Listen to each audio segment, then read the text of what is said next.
Hey Tom, could you pretty please talk about the mattress fiasco going on Inside Edition? Recently did a video about how mattresses are causing cuts and other harmful effects due to fiberglass.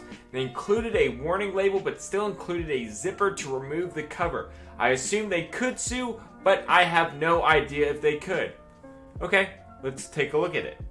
What's up y'all, AttorneyTom here. Today we're going to be reacting to a video called Did Mysterious Cuts Come from Fiberglass in a Mattress? Posted by Insider Edition yesterday.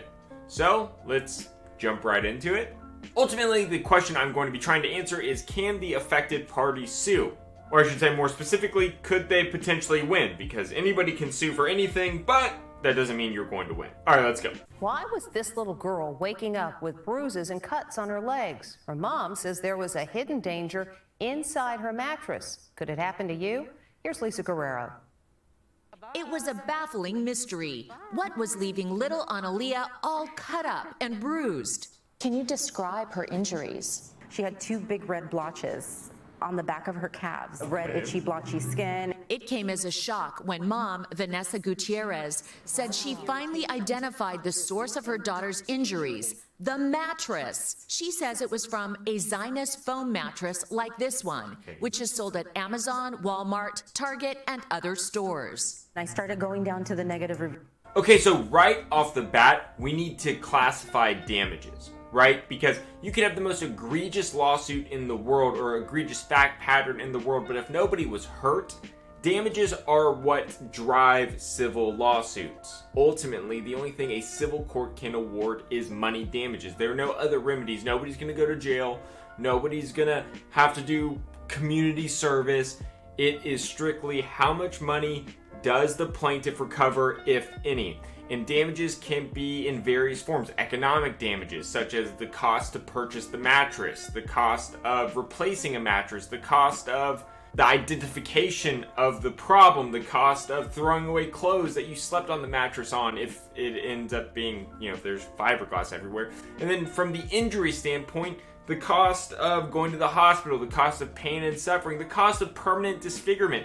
I know earlier, let me go back here. I've seen cases where things like this that happen, injuries that happen to a child, cause long-term cosmetic damage. And what's it worth to somebody that has permanent scarring for the rest of their life because of something like this that happened? Like, let's just say these cuts were on the baby's face and the baby grew up with a huge cosmetic issue for the rest of their life because of this particular mattress. So there are a lot of different things to classify or quantify when you're looking at a potential plaintiff.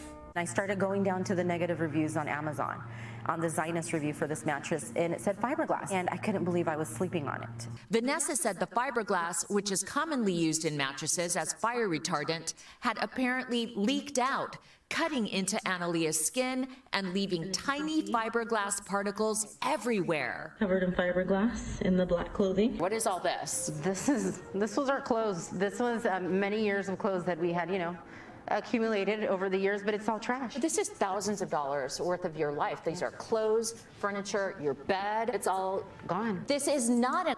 So that would be a perfect example of tangible economic damages, right? So the physical cost of however much those clothes are.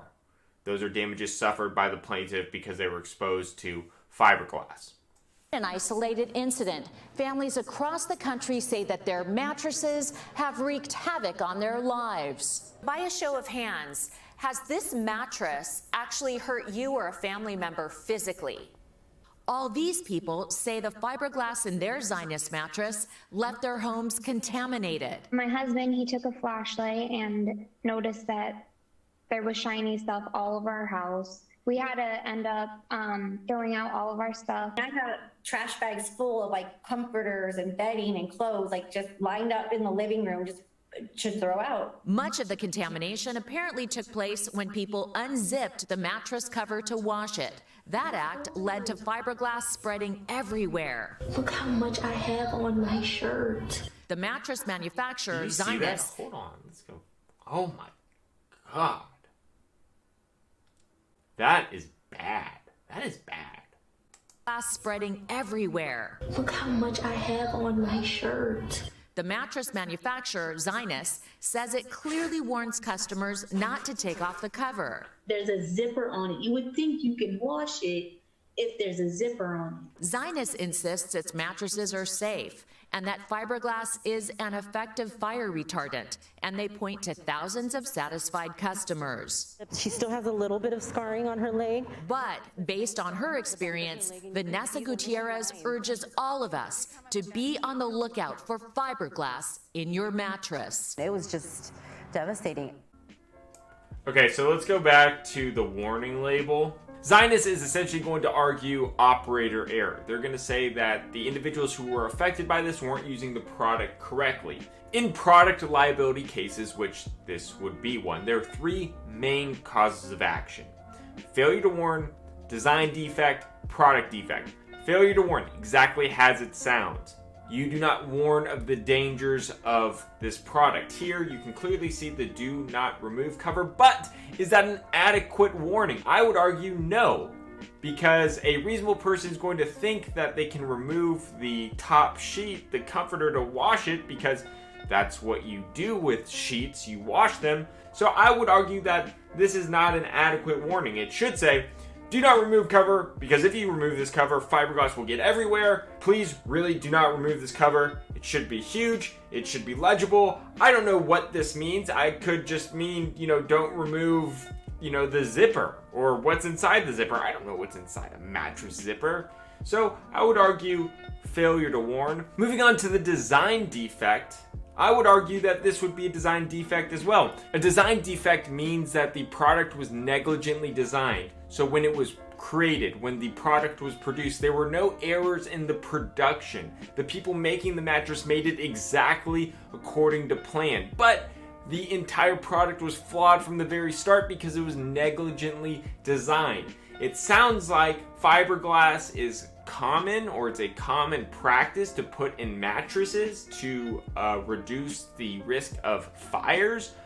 But is that mattress, or the way this mattress was designed, defective in the sense that it is too easily exposing the fiberglass to the potential clients? And while I don't know the answer to that, I would think that there are a whole lot of mattresses out on the market, and you don't really hear about this problem very much. So there probably was a safer design to the one that they used that would have prevented fiberglass from getting on people. And the final main theory of product liability cases is product defect, meaning the product was produced not how it was designed, meaning the designers made the product or had the idea for the product, and that product was not produced. So there was something in the creation, the manufacturing process that made the mattress defective. I don't know, I don't really see that here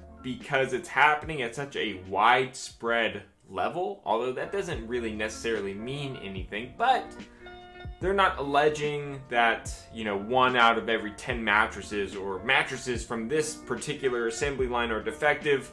It's just kind of like the mattresses as a whole, and it's for people who remove the front cover to wash it. Clearly warns customers not to take off the cover. There's a zipper on it. You would think you can wash it if there's a zipper on it. Zinus insists its mattresses are safe and that fiberglass is an effective fire retardant, and they point to thousands of satisfied customers. She still has a little bit of scarring on her leg. But based on her experience, Vanessa Gutierrez urges all of us to be on the lookout for fiberglass in your mattress. It was just devastating. Ms. Gutierrez is part of a class action lawsuit against Zinus. The mattress maker denies any wrongdoing. Let's look up the lawsuit. Zinus lawsuit. Couple things here. We are currently awaiting approval for class certification. Okay, interesting. So essentially what happens when a lawsuit is certified, then the lawyers proceeding with the case can make a notice or provide notice to potential individuals. There are two main types of class action lawsuits: opt-in or opt-out lawsuits. Opt-in lawsuits means like, hey, if you want to be a part of this website or this lawsuit, fill out this form, you'll be a part of it, blah, blah, blah, blah, blah. Opt-out lawsuits mean, hey, we represent every person who has bought the Zionist mattress. And if you want to pursue your own individual lawsuit, then you can choose to opt out of this class action. But unless we hear from you, every single Zionist mattress owner is going to be in this lawsuit. So I guess the answer to the original question is yes, you can sue. In fact, there's already a lawsuit going on. Pending class certification, you will probably receive some form of instruction on what to do from these lawyers. The last thing I want to touch on is, could you sue Amazon, Target, or whoever else is selling this product for selling a harmful product? And that answer is probably not. I think that answer is wrong, morally wrong. I think people like Amazon should be held responsible for selling products that are defective, that hurt people. But I anticipate Amazon probably has an indemnification clause with all of their manufacturers, saying, hey, if we get sued from a product that you provided that was bought through our service, then you're the one who is taking responsibility for it. Even though multiple reviews were left saying that there's fiberglass, and you could argue that Amazon has a duty to curate their products and not put anything dangerous on there. That's kind of it's a hard issue to prove, and that's an issue that's actively being litigated. But as of right now, the current landscape of things, that's a hard theory to prevail on, but I hope that changes. Okay, that's it for today's video. Thank y'all so much for watching. I really didn't have to answer the question of could this be a valid lawsuit, because the lawsuit already exists, and clearly there's some lawyer who thinks that they could prevail on this theory. And you know, after seeing this very short video, I think it's got a real shot. Alright, y'all, leave any questions, comments, concerns down below. Hit that like button, shamelessly asking you to subscribe to my channel if you want to be a part of this community. Thank y'all so much. Talk to you later. Bye.